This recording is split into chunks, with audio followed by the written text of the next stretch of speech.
கிருபாதாரபடியாக இயேசு சிலுவைக்கு கடந்து வந்தார். ஹல்லேலூயா.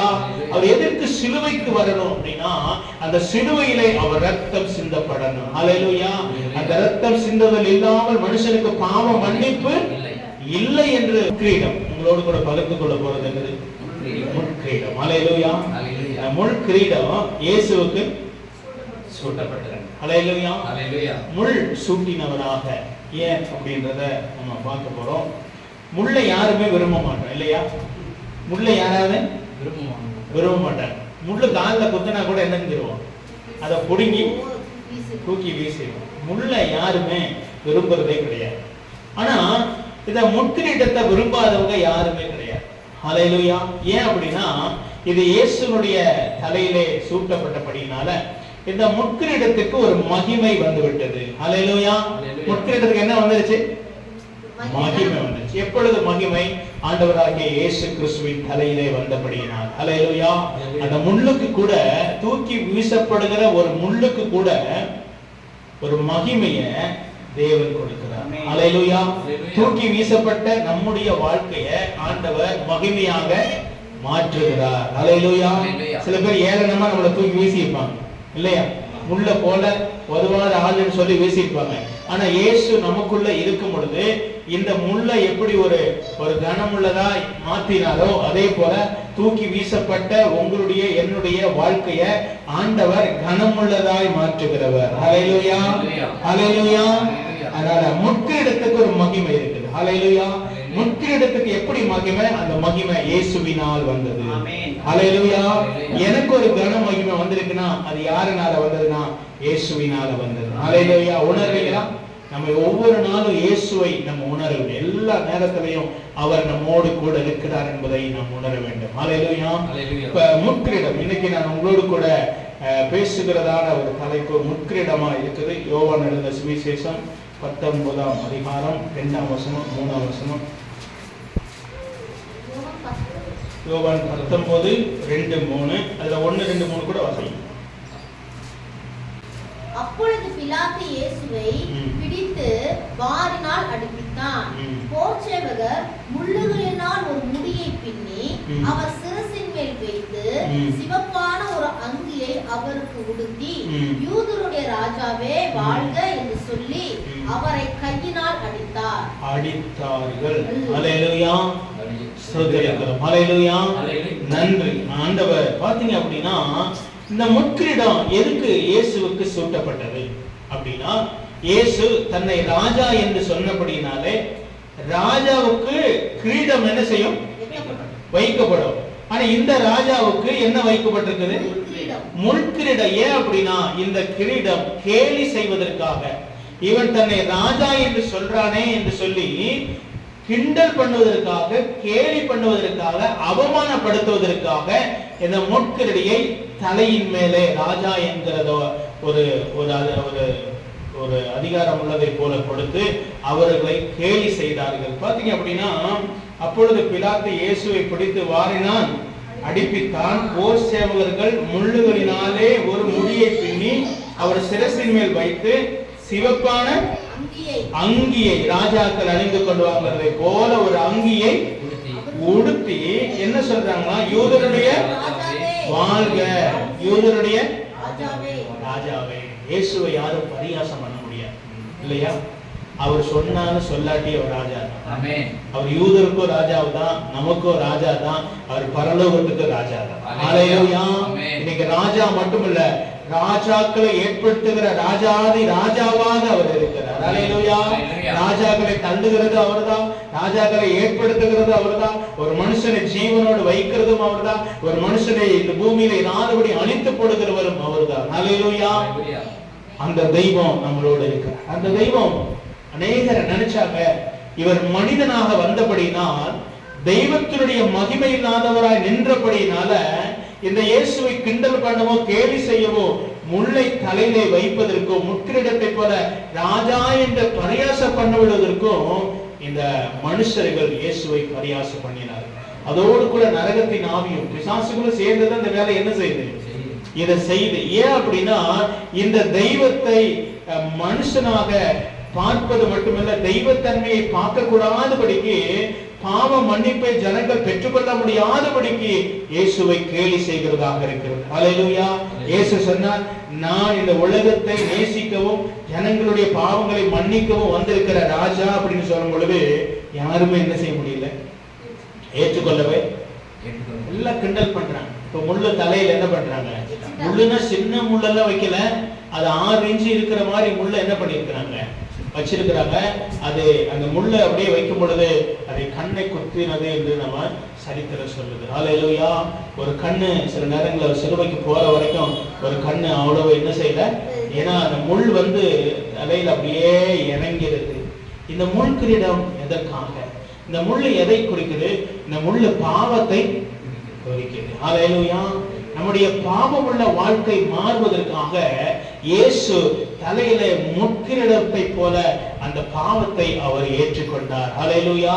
மனிதன் ஆதாம் ஏவாள் பாவம் செஞ்ச உடனே முள்ளும் குறுக்குகளும் முளைப்பிக்க ஆரம்பித்தது என்று பார்க்கிறோம். ஹல்லேலூயா. முள்ளு தேவையில்லாத களைகள் செடிகள் எல்லாமே பாவத்தினுடைய அடையாளமாக வேதம் நமக்கு காட்டுகிறது. ஹல்லேலூயா. அப்ப பாவம் ஒரு மனிதனுக்குள்ளே வந்தபடினால் அந்த பாவத்தை போக்குற கிருபாதார வழியாக இயேசு சிலுவைக்கு கடந்து வந்தார். ஹல்லேலூயா. அவர் எதற்கு சிலுவைக்கு வரணும் அப்படின்னா, அந்த சிலுவையிலே அவர் ரத்தம் சிந்தப்படணும். ஹல்லேலூயா. அந்த ரத்தம் சிந்துதல் இல்லாமல் மனுஷனுக்கு பாவ மன்னிப்பு இல்லை என்று வேதம் நமக்கு சொல்லுகிறபடினால், பரிசுத்த வேதாகம் சொல்லுகிறது, ரத்தம் சிந்துதல் இல்லாமல் மனிதனுக்கு பாவ மன்னிப்பு இல்லை. அதனாலதான் ஆரம்பம் வரைக்கும் ஒரு ரத்தம் சிந்தப்படுகிற ஒரு வழிமுறையை தேவன் கொண்டு வந்தார். இயேசு சிலுவைக்கு வருகிற வரைக்கும் ஒரு ரத்தம் ஒரு பாவத்தை சுத்திகரிக்கிறதை போல ஒரு வழிமுறையை இந்த உலகத்துல கொண்டு வந்தார். அதனுடைய முறை என்ன? அதுதான் ஆடை பலி கொடுக்கிறது, கோழியை பலி கொடுக்கிறது, புறாவை பலி கொடுக்கிறது. ஏதோ ஒன்று ரத்தம் சிந்தப்படணும் பலிபீடத்திலே. அந்த பலிபீடத்திலே சிந்தப்படுகிற ரத்தம் பாவத்தை போக்குகிறது. பாவத்தை என்ன செய்யுது? போக்குகிறதா இருக்குது. பூரண விடுதலை வராது. அப்பப்ப என்ன செய்யணும்? பலி கொடுத்து கொண்டே இருக்கணும். அப்பப்ப குற்ற நிவாரண பலி, பாவ நிவாரண பலி, சமாதான பலி, இல்லையா சர்வாங்க தகன பலி, இதெல்லாம் என்ன செய்யப்படணும்? பலி. இந்த பலியை எதற்கு அப்படின்னா, இந்த பலி அங்கே சிலுவையிலே நிவர்த்தி செய்யப்படுகிற பலியாக இயேசு அங்கே கொண்டு வருகிறார். ஹல்லேலூயா. திடீர்னு ஒருத்தர் மரிக்க போறேன்னு சொன்னா எல்லாரும் என்ன செய்ய முடியாது? ஏத்துக்க முடியாது இல்லையா? அதனால இயேசு அந்த ரத்தம் சிந்துதல், அந்த பாவ மன்னிப்பு அதன் வழியாகத்தான் வருகிறதுனே ஜனங்களுக்கு படிப்படியாக கொண்டு வந்து தேவகுமாரன் இந்த உலகத்திலே மரிப்பார் என்பதை திருவுளம் பற்றினார். ஹல்லேலூயா. அன்றைக்கு இயேசு ஆதாம் ஏவாளும் பிசாசு நேரத்தில் இருக்கிற நேரத்தில் இவர் அந்த ரத்தம் சிந்துதலை அங்கேயே ஆண்டவர் அறிவித்து விட்டார். ஹல்லேலூயா. ஆனா அறிவித்த உடனே அவர் வரல. அவர் ஜனங்களுக்கு கொஞ்சம் கொஞ்சமாக பாவ மன்னிப்பு ஒரு நிவாரண பலி இருக்குது என்பதை ஜனங்களுக்கு கற்றுக் கொடுத்து கொண்டே வந்தார். ஹல்லேலூயா. ஹல்லேலூயா. ஆண்டவர் எப்படி கற்றுக் கொடுத்தார்? நீ பாவம் செஞ்சியா, நீ பலி செலுத்தப்படணும். ஹல்லேலூயா. உன் பாவத்தை மன்னிக்கிற ஒரு தேவன் ஒருத்தர் இருக்கிறார். அந்த தேவனுக்கு நேராக நீ பலி செலுத்தப்படும் பொழுது அந்த பாவம் மன்னிக்கப்படுகிறது. ஹல்லேலூயா. அதனாலதான் கோயிலுக்குள்ள போயிட்டு இல்லையா போய் பலி செலுத்தப்படுகிறோம் இல்லையா? கோயில்கள்ல போயிட்டு என்ன செய்வோம்? பலி செலுத்துறோம் இல்லையா? இதே ஒண்ணு செஞ்சுட்டா பலி கொடுக்கிறோம். எதுக்கு பலி கொடுக்கிறோம் அப்படின்னா, அந்த பலி ரத்தம் சிந்தப்படுகிறபடியாலே ரத்தத்தின் நிமித்தமாக தேவன் பாவ மன்னிப்பை மனிதனுக்கு கொடுக்கிறார். அது மட்டுமல்ல, அவர் சிலுவைக்கு மரிக்க வேண்டும், ரத்த பலி அங்கு கொடுக்கப்படுகிறது என்பதை ஜனங்களுக்கு வழிமுறையாக அங்கு காமித்து அங்கே கிருபாதார பலியாக அந்த ஜீவனையே பலி கொடுக்கிறார் ஆண்டவர். ஹல்லேலூயா. அப்படி வரும் பொழுதுதான் இவர் ராஜா அப்படின்னு சொல்லும் பொழுது கேலி செய்வதற்காக அந்த முள்ள தலையில வைக்கிறாங்க. அது கேலி செய்வதல்ல, அது பாவத்தை ஏற்றுக்கொள்கிற தேவன் அதன் வழியாகவும் ஜனங்களுக்கு பாவ மன்னிப்பை கொடுக்கிறவராக தன்னை ஒப்பு கொடுத்தார். ஹல்லேலூயா. அடிப்பதற்கு ஒப்பு கொடுத்தார், ஏளனம் செய்வதற்கு ஒப்பு கொடுத்தார். ஏன் அப்படின்னா, நான் இன்னும் ரத்தம் என் சரீரத்தில் இருக்கிற ரத்தம் என்ன செய்யப்படணும்? சிந்தப்படணும். ஹல்லேலூயா. பாவம் இல்லாத தேவன் பாவமாக பலிமாறாக நமக்கு மாறினார். ஹல்லேலூயா. பாவத்தை போக்குறவராக இந்த சிலுவைக்கு அவர் கடந்தார். இங்க இருக்கிறத திருவிருது பந்தியில பானம் பண்ணுகிறோம் அப்படின்றது ஈஸியான ஒண்ணும் கிடையாது. அது விலை கிரயம் செலுத்தப்பட்டிருக்கு. ஹல்லேலூயா. அவருடைய சரீரமும் அவர் ரத்தமும் என்ன செய்யப்பட்டிருக்குது? விலை கிரயம் செலுத்தப்பட்டிருக்குது. ஆனா நமக்கோ இலவசமாய் கொடுக்கப்பட்டது. அல்லேலூயா.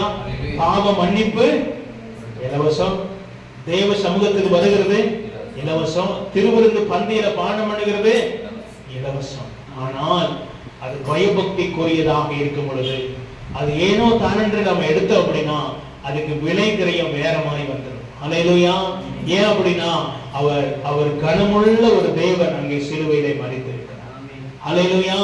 வானத்தையும் பூமியும் உண்டாக்கின தெய்வம் மனுஷனுடைய கையிலே மரிப்பதற்காக, ரத்தம் சிந்தப்படுவதற்காக அவர் இந்த சிலுவைக்கு அவர் கடந்து வந்தார். பாருங்க, யூதருடைய ராஜாவே வாழ்க என்று சொல்லி அவரை கையினால் என்ன செய்றாங்க? அடித்தார்கள். ராஜாவை அடிக்க முடியுமா? அடிக்க முடியாது. ஆனா இந்த ராஜாவை கேலி செய்வதற்காக ஒரு அங்கியை போட்டு முள்கிரீடத்தை தலையில வைத்து என்ன செய்றாங்க? கையில அடிக்கிறாங்க. அந்த அடியும் தாங்கி கொண்டார். ஏன்னா அடித்தவனுடைய பாவத்தை மன்னிக்கும்படியாகவே இந்த சிலுவைக்கு வந்தார். அல்லேலூயா. அதனாலதான் அவர் அதை பொறுத்துக் கொண்டார். அல்லேலூயா. தெய்வத்தை யாரும் என்ன செய்ய முடியாது? அடிக்க முடியாது. தெய்வத்தை, ராஜாவையே அடிக்க முடியாது, தெய்வத்தை அடிக்க முடியுமா? இல்லையா? ராஜா கிட்ட அன்னைக்கு யார் இருந்தா அந்த நாட்கள்ல? பிலாத்து இருந்தான் இல்லையா? பிலாத்துவை யாராவது அடிக்க முடியுமா? அடிக்க முடியாது இல்லையா? அப்ப ராஜாவை யாரும் அடிக்க முடியாது. இந்த ராஜா அடிக்கனுடைய பாவத்தை மன்னிக்க இந்த உலகத்துக்கு வந்தபடினால அவர் நினைத்தார், அடிக்கனுடைய பாவத்தை நான் தான் என்ன செய்யணும்? மன்னிக்கணும்ன்றத சிலுவை வரைக்கும் அவர் கடந்து போனார். அல்லேலூயா. முழு உலகத்தையும் பாவத்தை சுமந்து தீர்க்கிற தேவ ஆட்டுக்குட்டியாக, ஜீவ பலியாக அங்கே நின்று கொண்டிருக்கிறார். இன்னும் கொஞ்ச நேரத்துல நான் பலி செலுத்தப்பட வேண்டியவரா இருக்கிறேன், இன்னும் கொஞ்ச நேரத்துல சிலுவையிலே மரிக்கப்பட வேண்டியவரா நான் இருக்கிறேன் என்று சொல்லி ஆண்டவர் நினைத்து அவர் சொன்னார் சீசர்கிட்ட, நான் பிறந்தது எதுக்கு அப்படின்னா நான் மரிப்பதற்காகவே. அல்லேலூயா. மரிப்பதற்காக ஆண்டவர் பிறந்தார். அல்லேலூயா. இன்னொரு வசனத்தை கூட நீங்க வாசிங்க. மத்தேயு எழுதின சுவிசேஷம் 27வது அதிகாரம் 29வது வசனம், 30வது வசனம், 31வது வசனம். 27 அதிகாரம். மத்தேயு 27, 29, 30, 31. முள்ளுகளால் ஒரு முடியை பின்னி அவர் சிரசின் மேல் வைத்து அவர் வலது கையில் ஒரு கோலை கொடுத்து அவர் முன்பாக முழங்கால் படியிட்டு, யூதருடைய ராஜாவே வாழ்க என்று அவரை பரியாசம் பண்ணப்பட்டார்கள். முதல்ல வாஸ்தவம் அங்கே முள்கிரீடத்தை பண்ணி ஒருத்தன் என்ன செய்யறான்? அடிச்சான் அப்படின்னு நம்ம பார்க்கிறோம் இல்லையா? முதல்ல அடித்தார்கள் என்று நம்ம பார்த்தோம். இந்த வசனத்துல மறுபடியும் 29 வாசிங்க. முள்ளுகளால ஒரு முடியை பின்னி கிரீடத்தை போல அவர் சிரசின் மேல் வைத்து, இப்ப பாருங்க, அவர் வலது கையில ஒரு கோல் இருக்கு. ராஜா கிட்ட ஒரு கோல் என்ன செய்யும்? இருக்கும். அதே போல இவருக்கு என்ன செய்யறாங்க? ஒரு கோலை கொடுத்து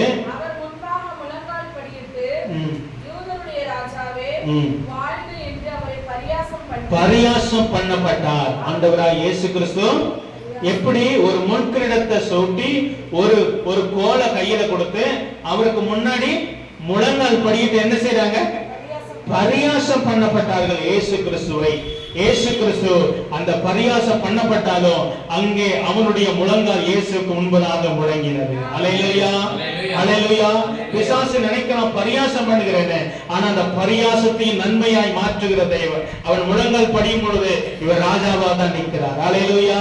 அல்லேலூயா. இவன் பாவத்தை மன்னிக்கிற அவனுக்கு தெரியல, நான் கேள்வி பண்றேன்னு, ஆனா இவன் உண்மையாகவே ராஜாவே ராஜாவாக அந்த இடத்துல நின்று கொண்டு, அவருக்கு கோலும் தேவையில்ல, அவருக்கு அங்கியும் தேவையில்லை, அவருக்கு முற்கிடமும், ஏன்னா அவர் உண்மையே ராஜாதி ராஜா. இதெல்லாம் கொடுத்துதான் இந்த உலகத்தின் ராஜாவுக்கு இந்த அங்கீகாரம் தேவை இல்லையா? இந்த உலகத்தின் ராஜாவுக்கு கிரீடம், அங்கி, ஒரு கோல் தேவை. ஆனா வானத்தையும் பூமியும் படைத்த ராஜாதி ராஜாவுக்கு ஒண்ணுமே தேவையில்லை. ஏன்னா அவர்தான் ராஜாதி ராஜா, அவருக்கு மேல யாருமே இல்ல. ஹல்லேலூயா. வானத்தையும் பூமியும் உண்டாக்கின தேவன். இவன் நினைக்கிறான் நான் கேலி செய்கிறேன், ஆனா ஆண்டவர் நினைக்கிறார் நான் ராஜா, இவன் பாவத்தை மன்னிக்கிறவராக நான் இருக்கிறேன். ஹல்லேலூயா. நீங்க பாருங்க, சில நேரம் எத்தனையோ பேர் இயேசுவை கேலி செய்ய நினைக்கிறாங்க, அவனுக்கு புரியுறது இல்ல. ஆனா அவன் முழங்கால் படியிடும் பொழுதுதான் நினைக்கிறான் இந்த தெய்வம் பாவத்தை மன்னித்தது. ஹல்லேலூயா. ஆரம்பத்துல பாருங்க எத்தனையோ பேர் இயேசுவுக்கு விரோதமா என்ன செய்றாங்க, இயேசுவை கிண்டல் பண்றாங்க, கேலி செய்யறாங்க, ஜனங்களை அடிக்கிறாங்க. பவுல் அதே வேலை தானே செய்யறாரு இல்லையா? பவுல் இயேசுவை தொழுது கொள்ளுகிறவங்கள சிறியோர பெரியோர எல்லாத்தையும் என்ன செய்யறாரு, இயேசுவை தொழுது கொள்ளுகிற யாரையாவது என்ன செய்யணும், பிடிச்சு அடிச்சு ஜெயில என்ன செய்யணும், போடணும். இன்னைக்கு அநேக ஜனங்கள் அதைதான் செய்யறாங்க. ஆனாலும் ஒரு நேரம் வருகிறது, அவருடைய கண்கள் திறக்கப்படும் போது முழங்கால் படிக்கிட்டு சொல்லுகிறான், ஆண்டவரே என் பாவத்தையும் நீ மன்னியும் ஆண்டவரே. ஆனாலும் இந்த தெய்வம் அவனுடைய பாவத்தை மன்னிக்கிறவராகத்தான் இந்த உலகத்துக்கு வந்தார். ஹல்லேலூயா. அடித்தானே, கேலி செய்தானே, இவனுக்கு நான் வரலன்னு சொல்லி அவனை உதறி தள்ளல. ஆண்டவர் நினைத்தார், என்னை முன்னாடி முழங்கால் படிக்கிட்டு என்னை கேலி செய்கிறவனுக்காகவும் நான் சிலுவையிலே மரிக்க நான் வந்திருக்கிறேன். ஹல்லேலூயா. உங்களுக்கா எனக்காய் சிலுவையிலே மரிக்கும்படியாக இந்த தெய்வாதி தெய்வம் வந்திருக்கிறார். இவரை யாரு கேலி செய்ய முடியாது, கிண்டல் பண்ணவும் முடியாது, எந்த விதத்திலும் முடியாது. அநேக ஜனங்கள் பாருங்க கண்ணீர் வடிக்கிறாங்க, இந்த இயேசுவை நான் கேலி செய்தேன், நான் கிண்டல் பண்ணினேன். ஆண்டவர் அவர்கள் முழுவதுமாய் இந்த இயேசுவுக்கு மடிகிற அளவுக்கு தன்னை அர்ப்பணிக்கிறார். ஹல்லேலூயா. ஒருவேளை இந்த ஜனம் இன்னைக்கு கேலி செய்த அன்றைக்கு நான் நினைக்கிறேன், இன்னைக்கே அநேக ஜனங்கள் மனம் திரும்பி மண்டியிட முடியும்னா அன்னைக்கு அவன் மண்டியிட்டவனுடைய வாழ்க்கை நிச்சயமா மாறி இருக்கும். ஹல்லேலூயா. கிண்டல் செய்கிறவர்கள் மாறி விடுவார்கள். ஏன் அப்படின்னா இயேசுவின் அன்பு அவ்வளவு பெரிய, அவனுடைய பாவமும் என்ன செய்யப்படுது, மன்னிக்கப்படுகிறது. அவன் கேலி செய்கிறான். 30 அவர் மேல் துப்பி கோலை எடுத்து அவரை சிரசில் அடித்தார்கள். அவரை பரியாசம் பண்ணின பின்பு அவருக்கு உடுத்தின மேல் அங்கியை கழற்றி அவருடைய வஸ்திரங்களை அவருக்கு உடுத்தி அவரை சிலுவையில் அறையும்படி கொண்டு போனார்கள். ஹல்லேலூயா. மறுபடியும் ஒரு பரியாசம் இல்லையா, மறுபடியும் அடிக்கிறார் இல்லையா, முழங்கால் படிக்கிட்டு சொல்றான். 30 நிறுத்தி வாசிங்க. அவர் மேல் துப்பி, அவர் மேல் இப்ப என்ன செய்யறான், துப்புறான். கடவுள் மேல துப்ப முடியாது இல்லையா, கடவுள் மேல மனுஷன் துப்பவே முடியாது. ஏன் அப்படின்னா, ஏன் இவன் துப்புறான் அப்படின்னா, ஆண்டவர் இவனுடைய பாவத்தை மன்னிக்கிறவராய் வந்திருப்படினா அவனுடைய அக்கிரமம் பெருகிறதா இருக்கிறது. கடவுள் மேல ஒருத்தர் துப்புனானா என்ன ஆகும் இல்லையா? ராஜா கிட்ட ஒருத்தன் பேசினாலே விதி மீறி போயிடுச்சுன்னு அர்த்தம். தெய்வத்திட்ட துப்பும் பொழுது சில நேரம் பாத்தீங்கன்னா சில பேர் அதிகமா நடந்து கொள்கிறதுக்கு காரணம் அவங்க அக்கிரமம் பெருகி இருக்குன்னு அர்த்தம்.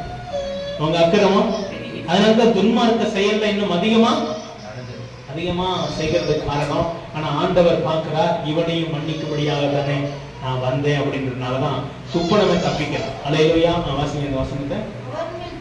அந்த கோலை எடுத்து அவரை சிரசுல என்ன செய்றாங்க, பரியாசம் பண்றாங்க இல்லையா?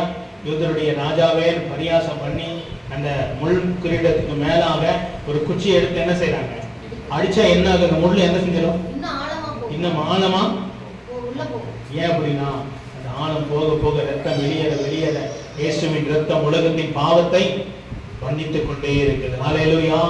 இன்னைக்கும் இந்த ரத்தம் வடிந்து கொண்டுதான் இருக்குது இல்லையா? சிலுவையில மட்டும் இல்ல, அவர் கடைசி வரைக்கும் இந்த ரத்தம் வடிந்து கொண்டே இருக்குது. ஏன் அப்படின்னா பிறக்கிற ஒவ்வொரு ஜனத்தினுடைய பாவமும் இன்னைக்கும் மன்னிக்கப்பட்டு கொண்டேதான் இருக்குது. ஹல்லேலூயா. ஹல்லேலூயா. அவருடைய ரத்தம் இன்னைக்கும் மனிதனை நோக்கி வந்து கொண்டே இருக்கிறது. எவன் ஒருவன் இந்த திருவிருந்து அண்டையிலே பானம் பண்ண வருகிறானோ அவருடைய பாவத்தை மன்னிக்கிற தெய்வமாக இன்னைக்கும் ஒவ்வொரு சபையிலையும் இந்த ரத்தம் இன்னும் வைக்கப்பட்டு கொண்டுதான் இருக்கு. ஹல்லேலூயா. இந்த திருவிருந்து பாத்திரம், இந்த ரத்தம், இந்த சரீரம் இன்னைக்கும் சபையில இருந்து கொண்டே இருக்கு. ஏன் அப்படின்னா அவர் மரித்து போனாலும் அவர் ஒரு சட்டத்தை நம்ம கையில கொடுத்திருக்கிறார். இந்த ரத்தம் இன்னும் வருகிற ஒவ்வொரு சனத்தையும் மன்னிக்கிறதாக என்ன செய்யணும், அது மாறணும். நம்முடைய பாவத்தையும் மன்னிக்கணும், நம்முடைய சிந்தையும் மன்னிக்கணும். நம்ம நிறைய பாவம் என்ன செய்யணும், சரீரத்துல சிந்தையில நிறைய பாவம் செய்யணும், பேச்சுல நிறைய பாவம் என்ன செய்யணும், அதை சுத்திகரிக்கும்படியாகத்தான் நான் சபையிலே திருவிருந்திலே பங்கு கொடுக்கிறோம். ஹல்லேலூயா. ஒருவன் கிறிஸ்துவுக்குள் இருந்தால் புது சிருஷ்டியா இருக்கிறான், பழையவைகள் எல்லாம் ஒளிந்து போயிருச்சுன்னு அர்த்தம் இல்லையா? ஒளிந்து போகாம இருக்கக்கூடாது, ஒளிஞ்சு போகணும். அது கேன்சல் ஆகிட்டே இருக்கணும். புது மனுஷனா மாறு. டெம்பரேச்சர் கோபத்தினுடைய உச்சகட்டம் 2023 இருந்துச்சுன்னா இப்ப 25 வரப்போது உச்சக்கட்ட கோபம் என்ன செய்யணும்? அது குறைஞ்சிருக்கணும்.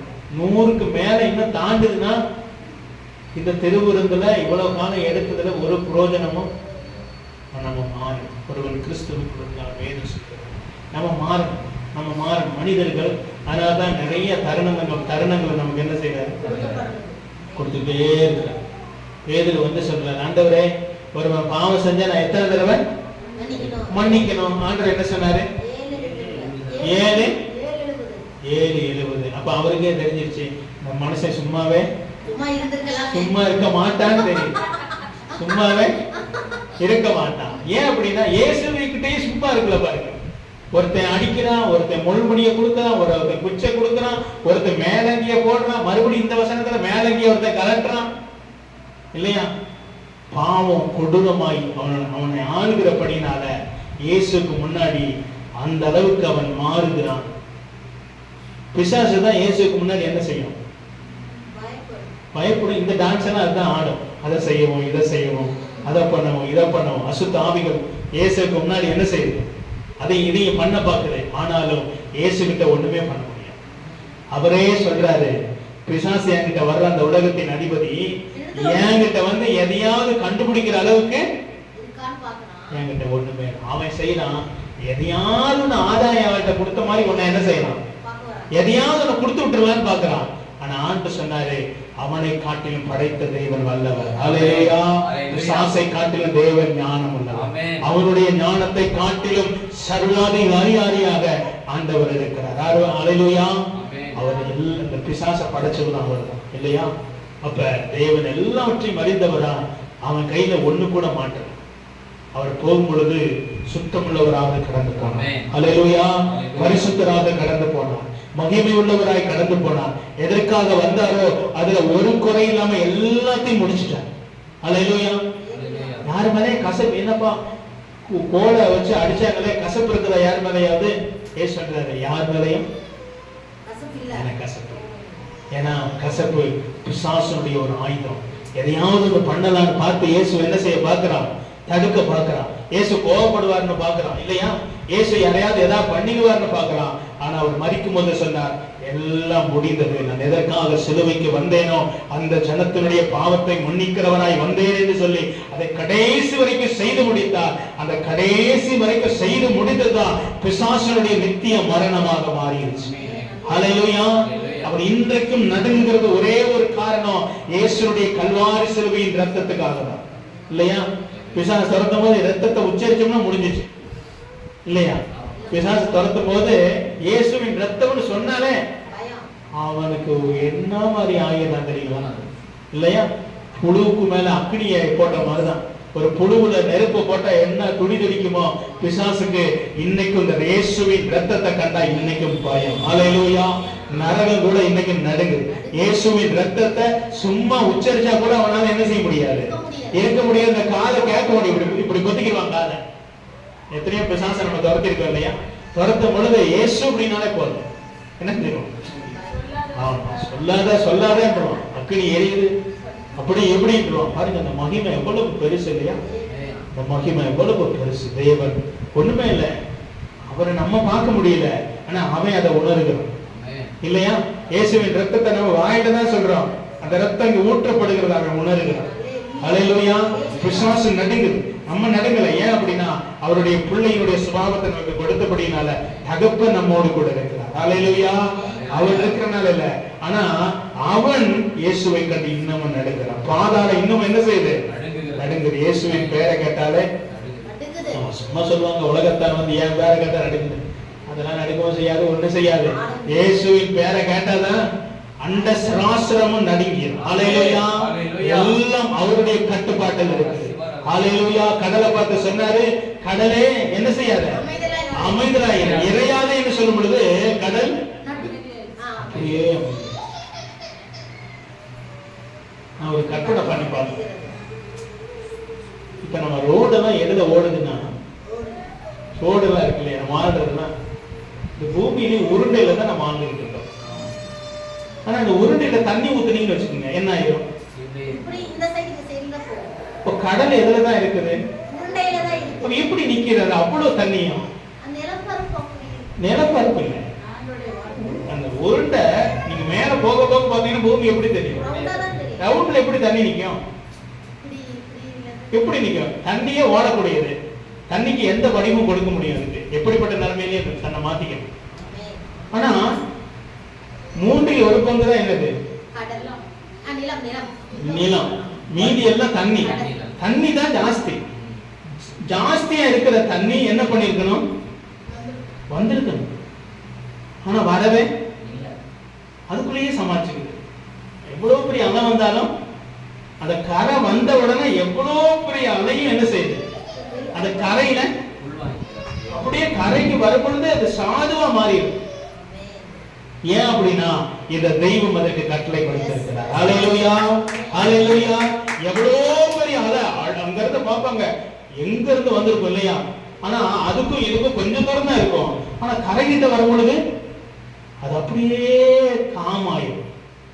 யாரு விளையாடுறதுக்கு? குழந்தைங்க விளையாடுறதுக்கு, பிள்ளைங்க விளையாடுறதுக்கு, நீச்சல் அடிக்கிறதுக்கு ஆக்ரோஷமான அலை. ஆனா கடலின் எல்லைக்கு வரும் பொழுது தன்னை சாதுவாக மாத்திக்கிறது. யாருன்னா இந்த தெய்வம் கட்டளையிட்டபடினால. ஹல்லேலூயா. அந்த தெய்வம் கட்டளையிட்டபடினாலதான் அது தன்னை மாற்றிக் கொள்கிறது. ஆனா அவர் கட்டளையிடும் பொழுது தன் ஆக்ரோஷத்தை வெளியவே கொண்டு வந்தது. அங்க எந்த குழந்தை விளையாண்டாலும் சரி, எந்த பில்டிங் நின்னாலும் சரி, எது நின்னாலும் சரி, எல்லாத்தையும் சுக்குநூறா மாத்திருது. ஏன் அப்படின்னா அந்த தெய்வத்தினுடைய கட்டளை அந்த காது கேட்கிற வரைக்கும். ஆமா, பாவம் அதிகமாகும் பொழுது தேவன் அழிவை என்ன செய்வாரு? கட்டளை. ஹல்லேலூயா.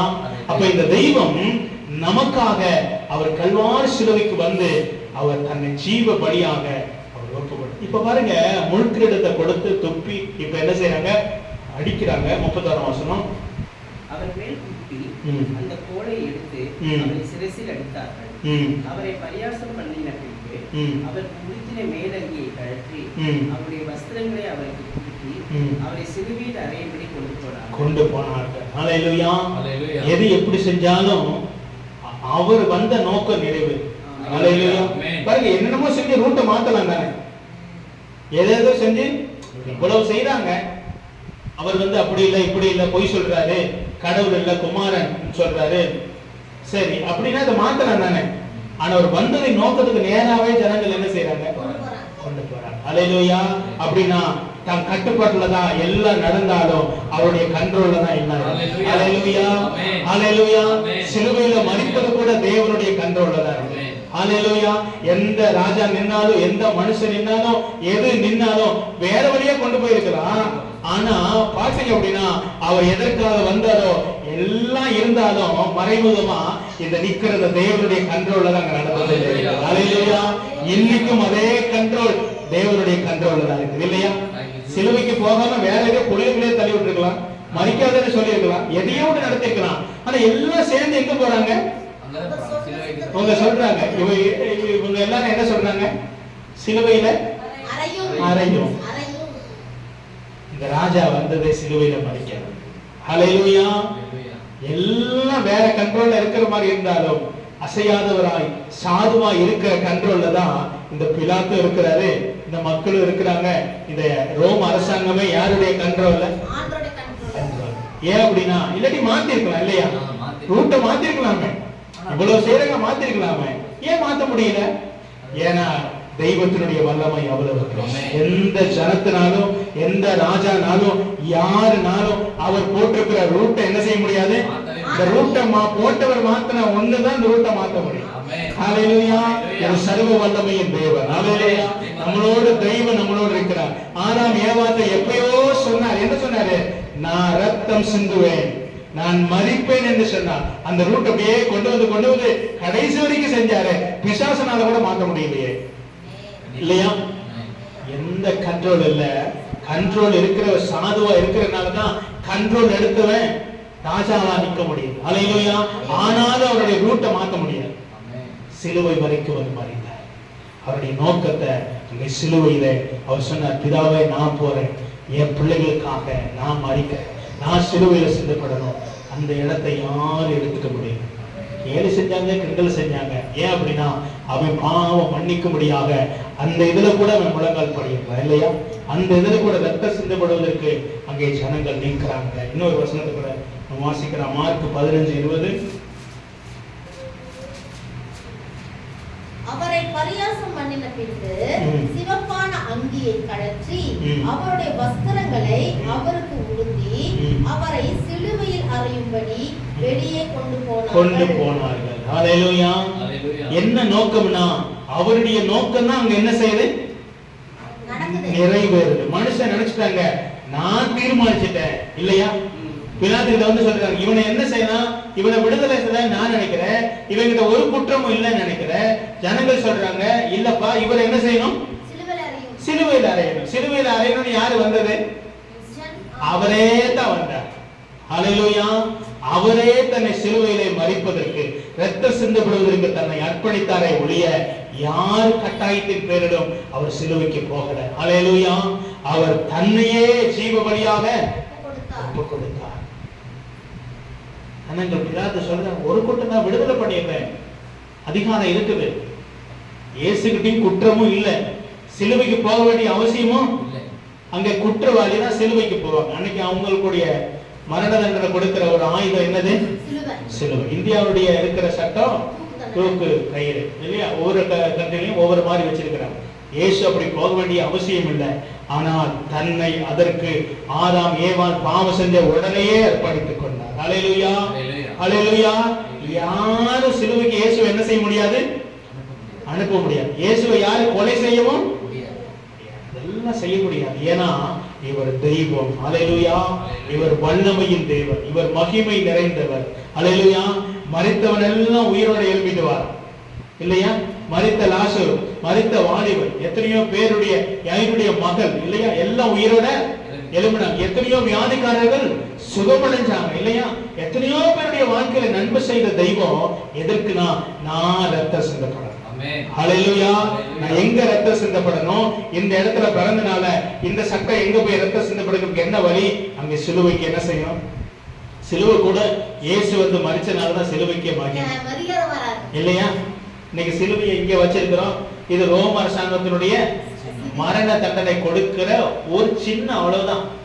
ஆனா ஏன் இங்க புனிதமான இடத்துல இருக்குதுன்னா இங்க இயேசு இருக்கிறார். ஹல்லேலூயா. இதுல இயேசு மரித்தபடினால, இந்த இயேசு மரித்தபடினால்தான் இந்த முன்கிரீடத்துக்கு மகிமை, இந்த மரண தண்டனை கொடுத்த இந்த சிலுவைக்கும் மகிமை, இயேசுவை ஏற்றுக்கொண்ட நமக்கும் மகிமை. ஹல்லேலூயா. நம்மளை மதிக்கிறாங்க அனைவரும் பேர் இல்லையா? நம்மளை ஏற்றுக்கொள்கிறாங்க. கிறிஸ்தவங்கன்னா ஏற்றுக்கொள்கிறாங்க, ஊழியக்காரங்கன்னா மதிக்கிறாங்க. ஏன் அப்படின்னா இன்னைக்கும் அந்த கணம் இந்த இயேசுனால வந்தது. ஹல்லேலூயா. இந்த வாழ்க்கை மாற்றம் இந்த இயேசு சிலுவையில வந்தபடினால. ஹல்லேலூயா.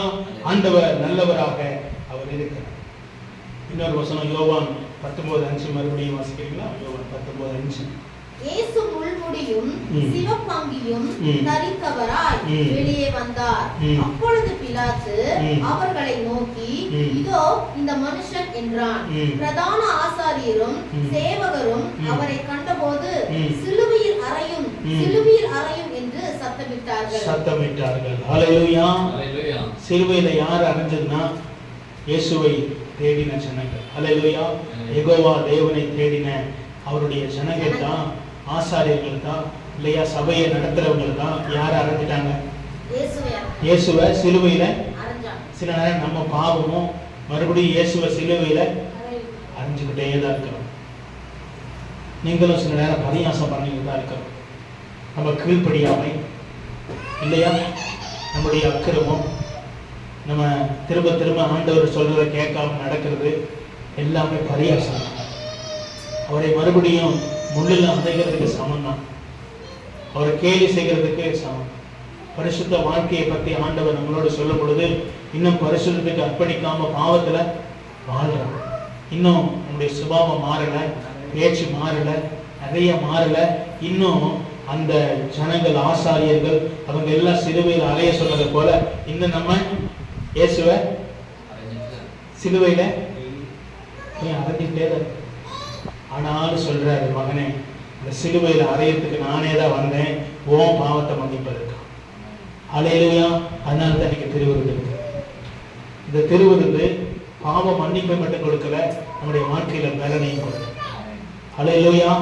ஆண்டு சொல்றாரு, மகனே நீ மனம் திரும்பு. ஏன் வாரம் ஒரே தடவை எடுத்துட்டா போதுமே? ஆண்டவர் ஞானஸ்தானம் ஒரு தடவை தான். ஞானஸ்தானத்தை எத்தனை தடவை எடுக்க முடியாது? மாசம் மாசம் எடுக்க முடியுமா? அப்ப அதே போல இனியும் ஒரே தடவை சொல்லிருக்கலாமே. ஞானஸ்தானம் ஒரு தடவை தானே கிறிஸ்தவுக்குள்ளாக, திரும்ப யாரும் எடுக்கக்கூடாது இல்லையா? அதே போல இது ஒரு தடவை கொடுக்க வேண்டியது தானே. ஏன் அப்படின்னா இந்த ரத்தத்திலையும் இந்த சரீரத்துல தான் தேவ மகிமை தங்கி. ஹல்லேலூயா. தேவ பிரசன்னம், மன்னிப்பு, இரக்கம், தயவு எல்லாம் எதுல இருக்குது? இதுல இருக்குது. நம்மளை அர்ப்பணித்து நம்மளை மாற்றிக்கொண்டே இருக்கணும். அதுக்காக தான் ஆண்டவர் அதை நம்ம கையில கொடுத்திருக்கார். இது ஒரு தடவை ஆண்டவர் சொல்லியிருந்தாருன்னா ஒரு தடவை எடுத்துட்டு அப்படியே நிறுத்திக்க வேண்டியதான். ஒரு தடவை என்ன செய்யல சொல்லல. ஏன் அப்படின்னா இந்த மனிதர்கள், என்னுடைய பிள்ளைகள் ஏதாவது தவறு செய்திருவாங்க, மறுபடியும் ரத்த தண்டை வரட்டும், மறுபடியும் என் சமூகத்துக்கு வரட்டும், மறுபடியும் ரத்தத்தை பானம் பண்ணட்டும், மறுபடியும் சரீரத்தை புசிக்கட்டும். ஏன் அப்படின்னா அவர்களுக்கு நித்திய ஜீவன் உண்டு. ஹல்லேலூயா. இந்த ரத்தத்துல தான் நமக்கு என்ன இருக்குது? பாவ மன்னிப்பும் நித்திய ஜீவனும் இருக்குது. பாவ மன்னிப்பு மட்டுமல்ல, நித்திய ஜீவன் ஆண்டவர் வைத்திருக்கிறார். ஹல்லேலூயா. ஆண்டவர் சொன்னாரு, இந்த ஜீவன் பரிபூரணப்பட நான் இந்த உலகத்துக்கு வந்தேன். நான் வந்தது எதுக்குன்னா, இதுக்குள்ள ஓடுகிற ரத்தம் பாவத்தின் ரத்தமா இருக்குது. இந்த ரத்தத்தை மாற்றுகிறதுக்கு நான் சிலுவையிலே மரித்து இந்த ஜீவனை பரிபூரணப்படுத்துவதற்கு தான் நான் வந்தேன். ஹல்லேலூயா. அதனாலதான் இன்னைக்கு நம்ம பரலோகத்துக்கு பாக்கியமான இருக்கிறோம். ஏன்னா இந்த ரத்தம் உங்களை என்னையும் பரிசுத்தப்படுத்திக் கொண்டே இருக்கு. ரத்தம் ஓடிக்கிட்டே இருக்கு. இயேசுவின் ரத்தம் ஒவ்வொரு மாசமும் அந்த ரத்தம் நம்மளை சுத்திகரித்துக் கொண்டே இருக்கு. திருவிருந்தம். ஏன்னா அன்றைக்கு அப்போஸ்தலர்கள் அனுதினமும் இதுல பங்கு பெற்றாங்க. இன்னைக்கு சபை ஒழுங்குன்றனால மாசத்துக்கு ஒரு தடவை, இல்லாட்டி இதை டெய்லி எடுக்கலாம், தப்பு கிடையாது. ஆனா டெய்லி எடுக்கிற அளவுக்கு நம்ம யாரும் அந்த அளவுக்கு ஆயத்தமும் இல்லை. இந்த அளவுக்கு ஆயத்தம். அதுக்குதான் ஒழுங்குமுறை. மாசத்துல ஒரு தடவை தன்னை ஆயத்தப்படுத்தணும், சுத்திகரிக்கணும். தொடர்ந்து பாவம் செஞ்சிடக்கூடாது. இல்லாட்டி கண்டவங்கலாம் வந்து டக்குன்னு எடுத்துட்டு போயிடுவாங்க சாப்பிடுற மாதிரி இல்லையா? அதுக்கு ஒரு கனவு இல்லாம போயிடும் இல்லையா? அதனாலதான் ஆண்டவர் இந்த சபைக்கு ஒரு ஒழுங்கு என்ன பண்ணிடுச்சு, கொண்டு வந்துருச்சு, கொடுத்திருக்கிறாங்க. அப்ப தேவன் நல்லவராக நம்முடைய வாழ்க்கையில அவர் இன்னொரு வசனத்தை கூட நம்ம வாசிக்கலாம். மறுபடியும் 19:5 வாசிங்க. சிவப்பணியில் தரித்தவராய் வெளியே வந்தார். அப்பொழுது பிலாத்து அவர்களை நோக்கி, இதோ இந்த மனுஷன் என்றான். பிரதான ஆசாரியரும் சேவகரும் அவரை கண்டபோது சிலுவையில் அறையும் என்று சத்தமிட்டார்கள். அதற்கு பிலாத்து, நீங்களே இவனை கொண்டு போய் சிலுவையில் அறையுங்கள், நான் இவனிடத்தில் ஒரு குற்றமும் காணேன் என்றார். ஹல்லேலூயா. ஒரு குற்றமும் காணாதவராய் குற்றவாளியாக சிலுவையிலே மரித்தார். ஏன் அப்படின்னா பாவத்தை போக்குறவராக. ஹல்லேலூயா. நாம மரிக்க வேண்டிய இடத்துல இல்லையா, உலக ஜனத்தினுடைய பாவம், இந்த பிலாத்துடைய பாவமும் இந்த சிலுவையிலே இயேசுவின் இரத்தத்தினால மன்னிக்கப்பட்டது. ஹல்லேலூயா. ஆசாரியரும் பிரதான ஆசாரியர் எல்லாம் சொல்றாங்களே, அவங்களுடைய பாவமும் இந்த சிலுவையில தான் மன்னிக்கப்பட்டது. அதனாலதான் ஆண்டவர் யாரையும் ஒண்ணுமே சொல்லலை. ஏன் அப்படின்னா நான் எல்லாருடைய பாவத்தை மன்னிக்கிறவரை நான் வந்தனே தவிர ஒருத்தருடைய விட்டுட்டு இன்னொருத்தர பாவத்தை மன்னிக்கிறதுக்காக நான் வரல. உலகத்தினுடைய முழு பாவத்தை மன்னிக்கிறவராக நான் வந்திருக்கிறேன். ஹல்லேலூயா. அதனால தான் பிலாத்து பாவம் மன்னிக்கப்படுகிறது. உலகத்தினுடைய எந்த ஜனமும் சரி, இனி கடந்து வருகிற எந்த ஜனத்துடைய பாவமும் இந்த சிலுவையின் ரத்தம் மன்னிக்கும். ஹல்லேலூயா. இந்த சிலுவையின் ரத்தத்துக்கு ஒரு மகிமை இருக்குது.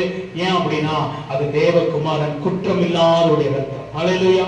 குற்றமுள்ள ரத்தம் இல்ல, குற்றம் இல்லாத ரத்தம். இந்த ரத்தத்துல ஒண்ணு கூட கண்டுபிடிக்க முடியும்.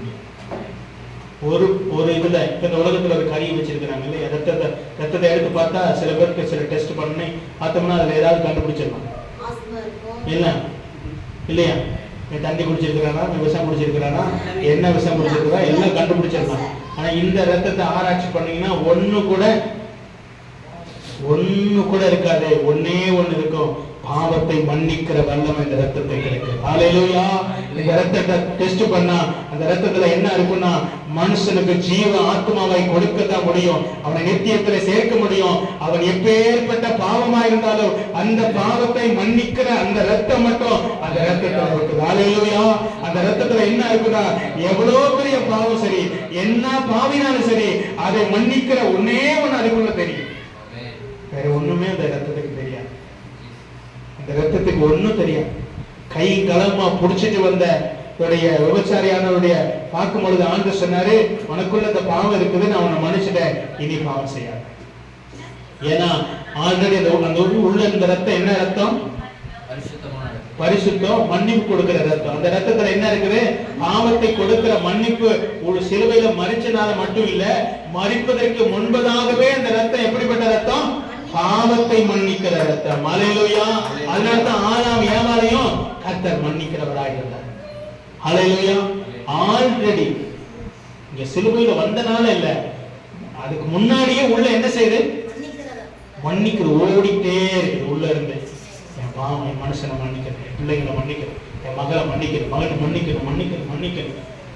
ஏன் சிலுவையில வந்தார் அப்படின்னா சிலுவையில துரைத்தனத்தை ஜெயிக்கணும். ஹalleluya. அதிகாரத்தை ஜெயிக்கணும், அந்தகார லோகாதிபதியை ஜெயிக்கணும், அங்கே வெளியரங்கமாக ரத்தம் சிந்தப்படணும், அந்த ரத்தத்தினுடைய பிசாசின் வல்லமைகள் நிர்மூலமாக்கப்படணும். அது ஆல்ரெடி பாவ மன்னிப்பு தான், ஆனா சிந்தின ரத்தத்தினாலதான் பிசாசுடைய கிரியைகள் அங்கே அழிக்கப்படுகிறது. ஹalleluya. அந்த அந்தகாரத்தின் இருளின் ஆவியுடைய கிரியைகள் அந்த சிலுவையிலே முற்றிலுமாய் நொறுக்கப்படுகிறது. அவருடைய தலை அங்கே நசுக்கப்படுகிறது. அவன் வீழ்ந்து போனான். ஹalleluya. மனுஷனுடைய பாவத்தை, இனி மனிதனுடைய பாவத்தை அவன் பிடித்துக் கொள்ள முடியாது. ஏனென்று சொன்னால் பிடித்துக்கனுடைய தலையை கர்த்தர் நசுக்கிவிட்ட பணியினால அவனுடைய கிரியைகள் முற்றும் அழிக்கப்பட்டது. அதுக்காகத்தான் அந்த சிலுவைக்கு வந்துட்டார். மக்களோட சிலுவையிலே வந்து மரிக்கிறார் இல்லையா? ஏன் அப்படின்னா இந்த பாவம் இன்னும் அவனுடைய கரங்களில் இருக்கிறபடியினால துரைத்தனங்களையும் அதிகாரங்களையும் உறைந்து கொண்டு வெளியரங்க கோலமாக அந்த சிலுவையிலே வெற்றி சிறந்தார். ஹalleluya. மனுஷன் நினைச்சிட்டாங்க கொன்னுட்டானே, ஆண்டவர் சொன்னார் நான் பிசாசை கொன்னு விட்டேன். ஹalleluya. தெய்வத்தை கொல்லல, யாரு கொன்னுட்டா? பிசாசு அழிக்கப்பட்டு விட்டார். ஹalleluya. எந்த ஜனத்தெல்லாம் தூண்டி இயேசுவை கொலை செய்ய நினைச்சானோ அந்த ஜனங்கள் மூலமாகவே பிசாசை சிலுவையிலே ஜெயித்துட்டார். ஹalleluya. அவனை அழைத்து விட்டான். இவன் நினைச்சிட்டான் இயேசுவை கொண்டுள்ளானே, ஆனா இயேசு பார்த்தாரு, நான் இறந்தாதான், நான் மரித்தாதான் இந்த அதிகாரமுள்ள இருளின் அதிகாரம் உடையும் சொல்லிட்டு ஜனங்கள் மூலமாகவே அவன் மரித்து விட்டான். ஹalleluya. இருளின் அதிகாரம் மரிச்சிருச்சு. ஏன் அப்படின்னா அவர் பிறக்கும் போதே வெளிச்சம் உதிச்சிருச்சு. ஹalleluya. அவர் மரிச்சனால மட்டும் வெளிச்சம் இல்ல, அவர் பிறந்தவனையே வெளிச்சம். அப்பயே பிசாசுக்கு பயம் வந்துருச்சு. ஆஹா, இந்த வெளிச்சம் பூமிக்கு வந்துருச்சு. இது வரைக்கும் எங்க பார்த்த இந்த வெளிச்சத்தை? பரலோகத்துல பார்த்துக்கிட்டு இருந்தேன், அதை என்னால பார்க்க முடியாத வெளிச்சமா இருக்குது. ஆனா இன்னைக்கு இது எனக்கு ஒரு சான்ஸ், இந்த வெளிச்சத்தை என்ன பண்ணிருந்தான்? கொன்னுருந்தான். இந்த வெளிச்சம் பரலோகத்துல பார்க்க முடியாது அவனுக்கு, ஏன்னா அது மகிமை உள்ளதா இருக்குது, அதை அங்க பார்க்க முடியாது. இயேசு இங்க மகிமை எல்லாம் விட்டுட்டு வந்துட்டாருன்னு பிலிப்பியர்ல வாசிக்கணும் இல்லையா? அது மட்டும் வாசிக்கலாம். வாசிட்டு பிலிப்பியர் 2ஆம் அதிகாரம் 6ஆம் வசனம், 7ஆம் வசனம், 8ஆம் வசனம்.